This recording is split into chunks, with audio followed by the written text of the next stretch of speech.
मसीह अलैहिस्सलाम फरमाते हैं, खुदा ताला ने जो इस जमात को बनाना चाहा है तो इससे यही गरज रखी है कि वो हकीकी मार्फत जो दुनिया से मफकूद हो गई थी और वो हकीकी तकवा और तहारत जो इस ज़माने में पाई नहीं जाती थी उसे दोबारा कायम करे। फिर आप एक जगह फरमाते हैं, वो तमाम लोगों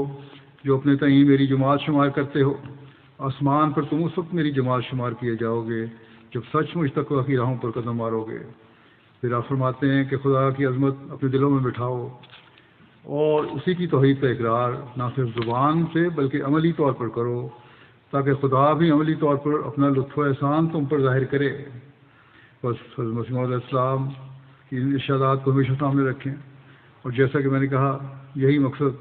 जलसा में आने का और हकीकी अहमदी बनने का है। हज़रत मसीह मौऊद अलैहिस्सलाम ने बयान फरमाया है, इस नीयत से हर अहमदी को जलसे में शामिल होना चाहिए।